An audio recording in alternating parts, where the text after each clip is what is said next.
नमस्कार साथियों, स्वागत है आपका स्टडी बूम में। आज हम लोग झारखंड पीजीटी के इतिहास और हिंदी विषय के एक्सपेक्टेड कट ऑफ के बारे में चर्चा करेंगे कि आखिर कितना हम लोग अनुमान लगा सकते हैं कि एक सेफ स्कोर हो सकता है आंसर की जारी होने के बाद।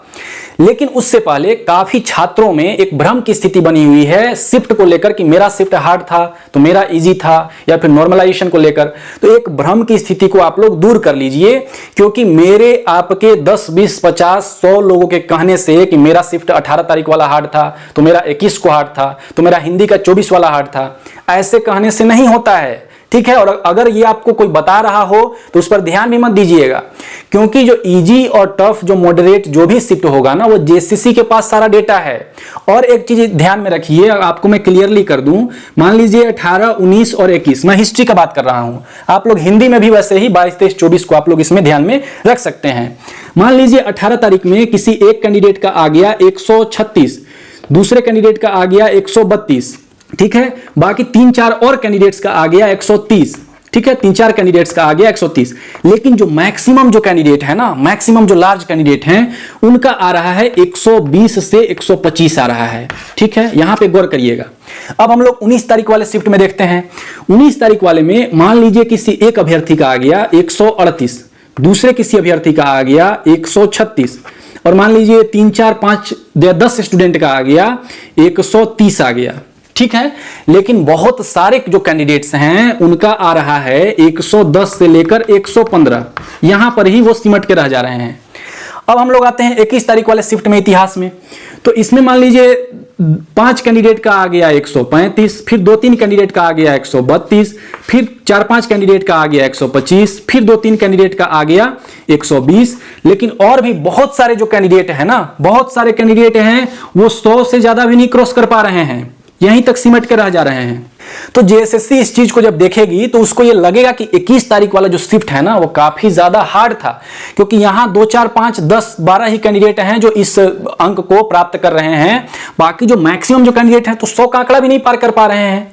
तो वो उसको पता चलेगा जेएसएससी को, इधर आपको हमारे 10, 20 हजार लोग कहने से नहीं पता चल पाएगा, ठीक है। या फिर जो आपके परिचित में होंगे, 10 लोगों से पूछ लिया एग्जाम में निकल कर किसी फ्रेंड से, बस आप लोग पता लगा लिए कि हाँ ये मेरा इजी था तो मेरा हार्ड था। ऐसे नहीं होता है, इस भ्रम को अपने अंदर से दूर करिए। तो जो 100 वाला जो होगा ना, जेएसएससी इसको नॉर्मलाइज करके और मैक्सिमम मार्क्स देगा। उसके बाद सेकेंड में इसको भी कुछ ज्यादा मार्क्स मिलेगा नॉर्मलाइज करके, ठीक है। और उसके बाद फिर मैनेज किया जाएगा नॉर्मलाइजेशन के थ्रू, और उसके बाद फिर एक कट ऑफ डिसाइड किया जाएगा। तो मैं जो आपको बता रहा हूं ना, एक ओवरऑल बता रहा हूं समेट के सब चीजों को।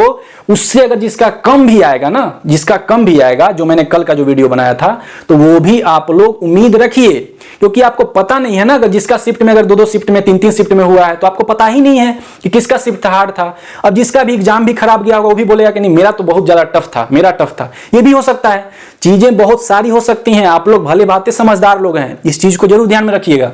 तो ये हमने हिस्ट्री के बारे में बात किया। वैसे ही ठीक हिंदी का जो 22, 23, 24 का होगा, तो आप लोग अंदाजा लगा सकते हैं किसका क्या है, किसका इजी था, किसका टफ था। वो हमारे आपके कहने से बिल्कुल नहीं डिसाइड होगा और पता भी नहीं चल पाएगा, ठीक है। जब तक कि एक लार्ज डेटा हमारे पास ना हो, तो वो डिसाइड करेगी जेएसएससी, ठीक है।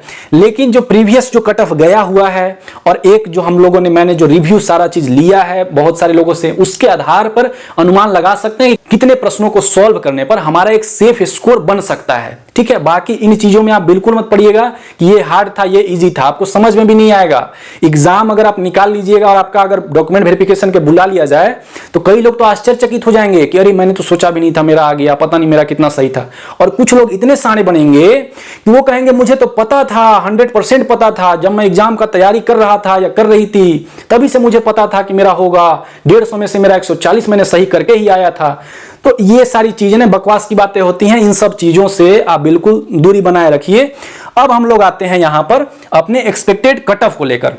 दूसरी एक महत्वपूर्ण जो कमेंट करके पूछ रहे थे वैकेंसी को लेकर, कि मान लीजिए किसी कैटेगरी में अगर सीटें खाली बच जाती हैं, एससी कैटेगरी हो, एसटी कैटेगरी हो, किसी भी कैटेगरी में, तो उन सीटों का क्या होगा, वो सीटें जो होती हैं वो सेम जब दोबारा इसका पीजीटी का वैकेंसी आएगा ना, तो जितना सीट इसमें खाली रहेगा वो सीटें वहां पर ऐड कर दी जाती हैं। ठीक है, बैकलॉग वैकेंसी का आप लोग नाम सुने होंगे। ठीक है, तो उसको बाकी और अदर तरीके से नहीं भरा जाता है, इसी तरीके से भरा जाता है। अब आप लोग यहां पे देखिए, इसके बारे में हम लोग चर्चा करेंगे। इधर आपको दोनों जितना जितना सीट है, हिस्ट्री का और हिंदी का, दोनों सीट यहां पे नजर आ रहा होगा। ठीक है, आप लोग ये देख सकते हैं। उसके बाद जो इतिहास का प्रीवियस जो कट ऑफ रहा है अंतिम चयनित अभ्यर्थी का, आपको यहां पर दिख रहा होगा कि कितना गया हुआ है। अब इतना देख के कई लोग तो बिल्कुल घबरा जाएंगे कि इतना कैसे हो सकता है, तो आपको पूरा अंदाजा आपको नहीं लग पाएगा कि ऐसा हुआ कैसे। तो अब हम लोग बात करेंगे इतिहास विषय में एक्सपेक्टेड कट ऑफ हम लोग कितना हम लोग उम्मीद कर सकते हैं, कितना अनुमान लगाया जा सकता है। देखिए, मैंने पिछला वीडियो भी बनाया था, लेकिन उसके बाद से लेकर जितने भी वीडियोस में आपके कमेंट आए हैं इतिहास से संबंधित, आपने जो आंसर किए आने के बाद जो आपने कमेंट करके बताया है उसको, बाकी जो मेरे पास जो मैंने ऑलरेडी जो पहले से मैंने रिव्यू लिया, जो डेटा इकट्ठा किया सारी जगह से, उसको लेकर मैं बता रहा हूं।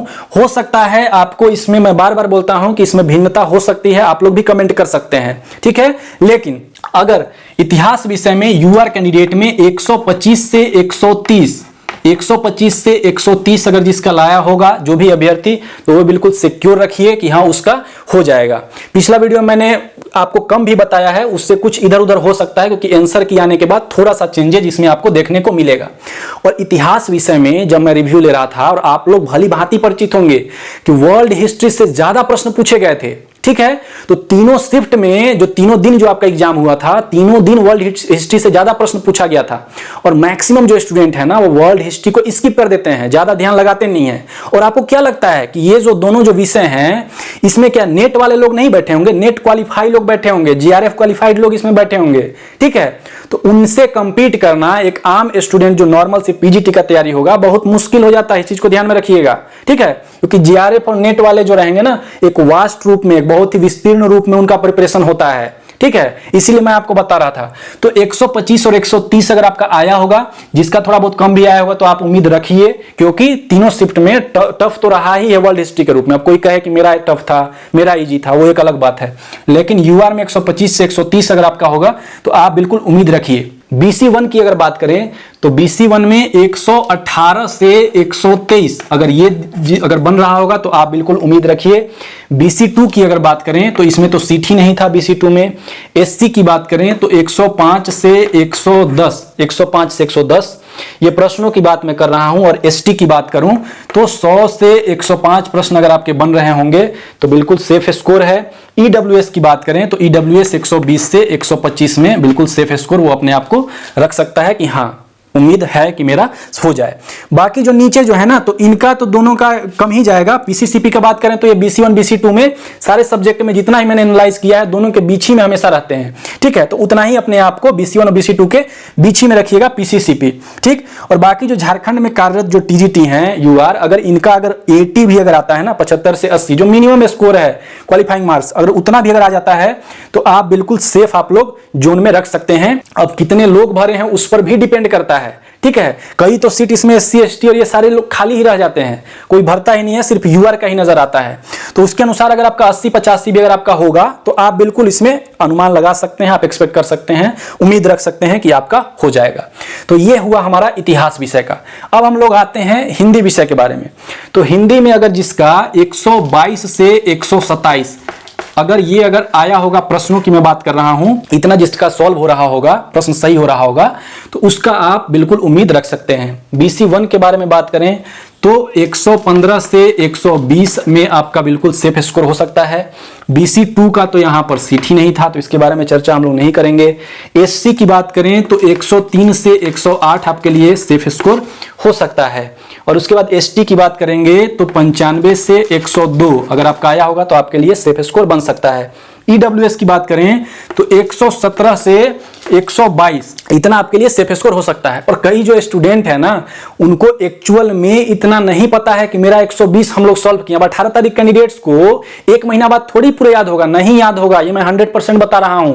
पूरा क्वेश्चन नहीं याद होता है, क्योंकि जो मैक्सिमम जो होता है, देखिए होता क्या है, आपका जो 35 से 40% जो प्रश्न होता है ना, वो बिल्कुल इजी टाइप का प्रश्न पूछा जाता है। चाहे आप कोई भी सब्जेक्ट का एग्जाम दे रहे हो, बिल्कुल जैसे ही प्रश्न आया ना, आपको लगेगा कि हाँ इसका ये आंसर होगा, और वही सही आंसर होता है। ठीक है, इतना इजी रहता है। 35 से 40 प्रश्न जो होते हैं, 40%, वो इजी टू मॉडरेट लेवल होता है। ठीक है, मॉडरेट लेवल होता है। और जो आपका आ गया 20 से 25%, ये आपका होता है बिल्कुल टफ होता है, हार्ड होता है। अब एक चीज बताइए कि जो मॉडरेट वाला होगा, इसमें कई सारे कंफ्यूजन आपको होंगे। 2 में से आपको कंफ्यूजन हो रहा होगा कि ये होगा कि ये होगा, मतलब 4 तो है, इसमें से 2 हटा दीजिए आप, ये नहीं होगा, ये नहीं होगा। लेकिन आपको इसमें जरूर कंफ्यूजन हो रहा होगा कि ये होगा कि ये होगा। और मान लीजिए आप इसको टिक कर दिए हो वहां पे, और आप जब आंसर की मिलाने आ रहे हो, उसमें ये दिया हुआ है और आपको लग रहा है कि हम तो यही टिक करिए हैं, वहां पे यही टिक करके आए हैं। ऐसा होता है कैंडिडेट्स को कि हम तो यही वाला सॉल्व किए, क्योंकि आपको कैंडिडेट्स रिस्पांस की नहीं मिला है, आपने जो सॉल्व किया है। तो जो ये बोल रहे हैं ना कि हमने इतना कर दिया है और बाकी मेरा 18 प्रश्नों पे तो लग ही नहीं रहा है, आप लोग इत्मीनान से रहिए। पहले डॉक्यूमेंट वेरिफिकेशन का जब आएगा ना, अभी कुछ ही दिनों में आ ही जाएगा, ठीक है, तो उसके बाद एकदम मिलान कर लीजिएगा कि किसका किसका आ रहा है, समझ में आपको आ जाएगा। ठीक है, तो इन सब चक्करों में नहीं पड़ना है। और बाकी जो ये आपका रहा, तो इतना अगर आपका आ रहा होगा इतिहास और हिंदी में, तो आपके लिए एक सेफ स्कोर हो सकता है, आप उम्मीद बिल्कुल कर सकते हैं। लेकिन थोड़ा बहुत इधर उधर भी हो सकता है, ये मेरा अनुमान है। आप लोग भी अनुमान लगा के कमेंट करके बता सकते हैं कि आप लोगों के द्वारा क्या लगता है, इसमें कितना जा सकता है। तो आशा करते हैं ये जो मेरा बनाया हुआ वीडियो है आपके लिए हेल्पफुल रहा होगा। कुछ भी अगर डाउट होता है तो कमेंट करके जरूर बताइएगा। मिलते हैं हम लोग नेक्स्ट कट ऑफ वीडियो में।